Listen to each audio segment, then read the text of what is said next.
Hello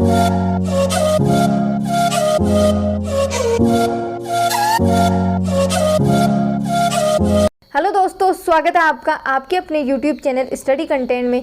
आज हम आपके लिए लेकर आए हैं जून मंथ की मूमल करंट अफेयर का नेक्स्ट पार्ट। अगर आपने पिछले वाले पार्ट्स नहीं देखे हैं तो देख लीजिएगा जाकर के, और अगर आप हमारे चैनल पर पहली बार विजिट कर रहे हैं तो चैनल को सब्सक्राइब कर दीजिए और पास में बेल आइकन का बटन है उसे प्रेस कर दीजिए ताकि आने वाली वीडियोज़ की नोटिफिकेशन सबसे पहले आपको प्राप्त हो सके। तो चलिए शुरू करते हैं इस वीडियो को। इसमें फर्स्ट क्वेश्चन है कि अप्रैल 2021 में किस देश ने चीन की बेल्ट एंड रोड परियोजना से जुड़े समझौते को रद्द किया है? तो ये किया है ऑस्ट्रेलिया ने। ऑस्ट्रेलिया और चीन के बीच ये समझौता 8 अक्टूबर 2018 को हुआ था और अभी ऑस्ट्रेलिया ने अप्रैल 2021 में इस समझौते को रद्द कर दिया है। अच्छा, ये बेल्ट एंड रोड इनिशिएटिव परियोजना है क्या? तो इस परियोजना के तहत चीन यूरोप, अफ्रीका और एशिया से जुड़ने के लिए सड़क मार्ग, रेल मार्ग और जल मार्गों का निर्माण कर रहा है।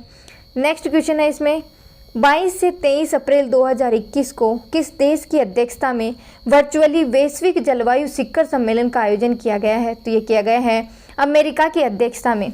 अच्छा, जो वैश्विक जलवायु जो शिखर सम्मेलन हुआ है उसकी थीम याद रखना। उसकी थीम है वर्ष 2030 के लिए हमारी सामूहिक तेज दौड़। ये इसकी थीम है और पूछी जाती है। भारत ने इस सम्मेलन में कहा है कि भारत अमेरिका के सहयोग से वर्ष 2030 तक 450 गीगावाट तक अक्षय ऊर्जा पर काम करेगा। और अमेरिका के राष्ट्रपति ने कहा है कि ग्रीन हाउस गैसों के उत्सर्जन को वर्ष 2030 तक आधा किया जाए। इन सब का संकल्प लिया गया है इसमें। और वे जो जीवाश्म ईंधन जो अप्रसार जो संधि है उस पर भी हस्ताक्षर किए गए, यानी कि जीवाश्म ईंधन के प्रसार को रोका जाए और जीवाश्म ईंधन जिन स्थलों पर हैं उन स्थलों को मुक्त छोड़ा जाए। नेक्स्ट क्वेश्चन है कि अप्रैल 2021 में संयुक्त राष्ट्र आर्थिक और सामाजिक परिषद के कितने निकायों में भारत को निर्वाचित किया गया है? तो ये किया गया है 3 निकायों में। ये 3 निकाय कौन कौन से हैं? पहला है अपराध निरोधक एवं आपराधिक न्याय आयोग, दूसरा है संयुक्त राष्ट्र लैंगिक समानता एवं महिला सशक्तिकरण कार्यकारी बोर्ड, तीसरा है विश्व खाद्य कार्यक्रम का कार्यकारी बोर्ड। ये 3 निकाय हैं और इन्हीं 3 निकायों में भारत को निर्वाचित किया गया है। इन तीनों निकायों में भारत का जो कार्यकाल है वो 1 जनवरी 2022 से शुरू होगा और 2024 तक ये चलेगा, यानी कि 2 वर्ष तक भारत का कार्यकाल रहेगा। नेक्स्ट क्वेश्चन है कि भारतीय मूल की महिला जिन्हें अमेरिका के एसोसिएट अटॉर्नी पद पर नियुक्त किया गया है, तो ये किया गया है विनीता गुप्ता को। यह है विनीता गुप्ता और इन्हीं को अमेरिका के एसोसिएट अटॉर्नी के पद पर नियुक्त किया गया है। ये इस पद पर नियुक्त होने वाली पहली अश्वेत महिला है। नेक्स्ट क्वेश्चन है 6 अप्रैल 2021 को किस देश की अध्यक्षता में ब्रिक्स वित्त मंत्रियों और केंद्रीय बैंकों के गवर्नर की बैठक वर्चुअली आयोजित की गई? तो ये की गई है भारत की अध्यक्षता में। भारत की ओर से इसकी अध्यक्षता किसने की? तो भारत की ओर से इसकी अध्यक्षता केंद्रीय वित्त मंत्री और कॉरपोरेट मामलों की मंत्री निर्मला सीतारमण और भारतीय रिजर्व बैंक के गवर्नर वर्तमान में शक्तिकांत दास, इन्होंने संयुक्त रूप से इसकी अध्यक्षता की है। नेक्स्ट क्वेश्चन है अप्रैल 2021 में वियतनाम के प्रधानमंत्री बने हैं फाम मिन चिन। यह है फाम मिन चिन और यही वियतनाम के प्रधानमंत्री बने हैं। नेक्स्ट क्वेश्चन है कि अप्रैल 2021 में विश्व आर्थिक मंच द्वारा जारी ऊर्जा ट्रांजिशन सूचकांक में भारत का स्थान है? तो भारत का 87वां स्थान है। इंडेक्स से हर एग्ज़ाम में क्वेश्चन पूछा जाता है और 1 या 2 क्वेश्चन ज़रूर आते हैं, तो इंडेक्स तो आपको याद रखनी है और उसमें भी स्पेशली भारत की रैंकिंग तो आपको याद होनी ही चाहिए। फर्स्ट जो सीट जिसने टॉप किया है वो, और जो लास्ट में है उसकी तो याद करो तो कर लेना, बट भारत की रैंकिंग तो आपको याद करनी है। और इस सूचकांक में 115 देशों की सूची में भारत ने 87वां स्थान प्राप्त किया है। बात करें वर्ष 2020 की तो भारत ने इसमें 74वां स्थान प्राप्त किया। बात करें इसमें कि इस सूचकांक में टॉप किया है तो स्वीडन ने टॉप किया है। और इस ऊर्जा संक्रमण सूचकांक में विभिन्न देशों के नेट शून्य ऊर्जा की स्थिति का विश्लेषण किया गया है। नेट शून्य ऊर्जा मतलब क्या होती है, जब मानव द्वारा उत्सर्जित ग्रीन हाउस गैस को वायुमंडल से हटा करके उसे संतुलित कर दिया जाता है। यानी कि जितनी ग्रीन हाउस गैसें उत्सर्जित की जा रही है उतनी की उतनी गैसों को अगर हम वायुमंडल से हटा दें तो यानी कि जो ग्रीन हाउस गैसें हैं वो जीरो हो जाएगी। उसे ही नेट शून्य ऊर्जा कहते हैं। ठीक है, अब बात करें ग्रीन हाउस गैसों की, तो कौन कौन सी गैसें ग्रीन हाउस गैसें हैं। गैसों की श्रेणी में आती है तो CO2, CFC, CH4, N2O और CO, ये सभी क्या है, ग्रीन हाउस गैसें हैं। नेक्स्ट क्वेश्चन है कि अप्रैल 2021 में Stockholm International Peace Research Institute द्वारा वर्ष 2020 के वैश्विक सैन्य व्यय के रुझान पर जारी रिपोर्ट के अनुसार विश्व में सैन्य खर्च के मामले में भारत का स्थान है तो भारत का तीसरा स्थान है। वैश्विक सैन्य व्यय के रुझान के बारे में बात करें तो विश्व की कौन सा देश अपनी सेनाओं पर कितना खर्च करता है उसके बारे में ये रिपोर्ट जारी की जाती है। और इस रिपोर्ट में पहला स्थान अमेरिका का है, दूसरा स्थान चीन का है और तीसरा स्थान अपने देश भारत का है। भारत कुल वैश्विक खर्च का 3.7% हिस्सा अपनी सेना पर खर्च करता है। बात करें Stockholm International Peace Research Institute की, तो इस इंस्टीट्यूट की स्थापना 1966 में स्टॉकहोम स्वीडन में हुई थी।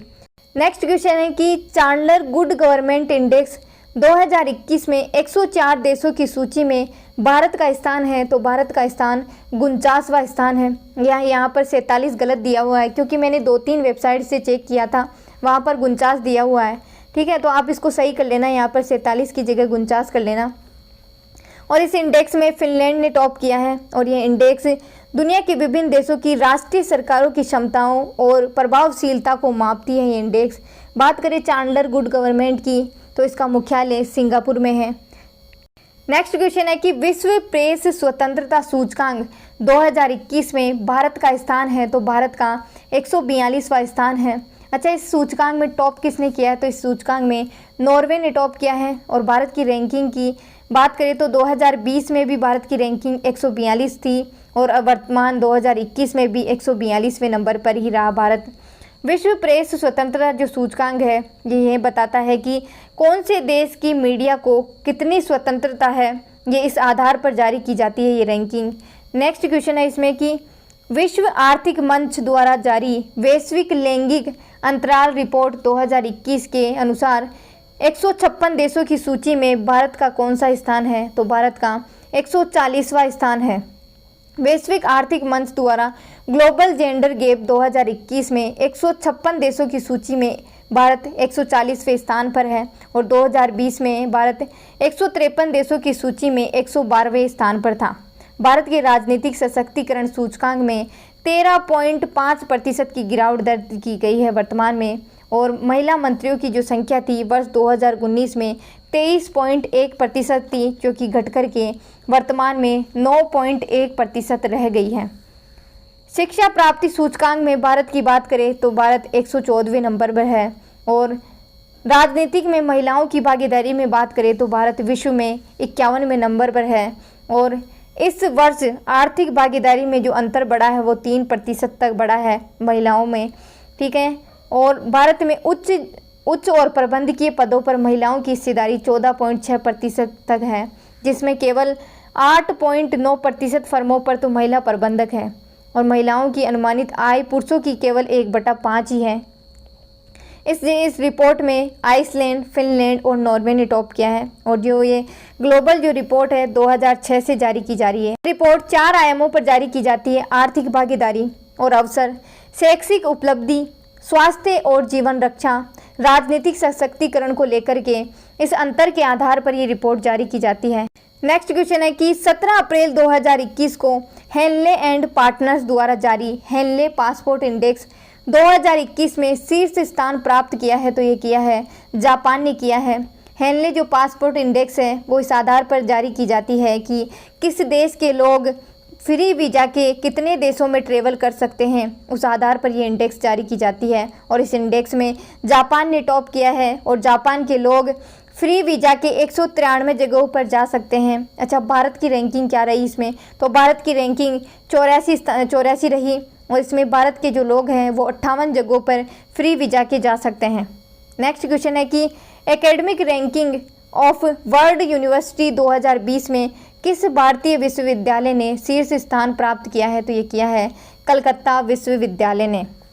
अप्रैल 2021 में ARWU ने academic ranking of world university 2020 जारी की है, जिसमें 152 भारतीय विश्वविद्यालयों ने स्थान हासिल किया है। भारतीय विश्वविद्यालयों में कलकत्ता विश्वविद्यालय ने academic ranking of world university 2020 की रैंकिंग में पहला स्थान तथा देश के उच्च शिक्षण संस्थानों में तीसरा स्थान हासिल किया है। भारतीय विज्ञान संस्थान बेंगलोर ने भारत के उच्च शिक्षण संस्थानों में टॉप किया है।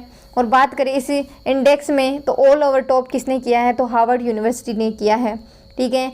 ARWU रैंकिंग को संघाई रैंकिंग के रूप में भी जाना जाता है। इसे संघाई रैंकिंग कंसल्टेंसी द्वारा तैयार किया जाता है और ये वर्ष 2009 से विश्वविद्यालयों की अकादमिक रैंकिंग जारी की जा रही है। तो वीडियो यहीं तक है। वीडियो को लाइक करें, शेयर करें, कमेंट करें वीडियो कैसी लगी। ऐसी और वीडियोज़ के लिए हमारे चैनल को सब्सक्राइब करना ना भूलें।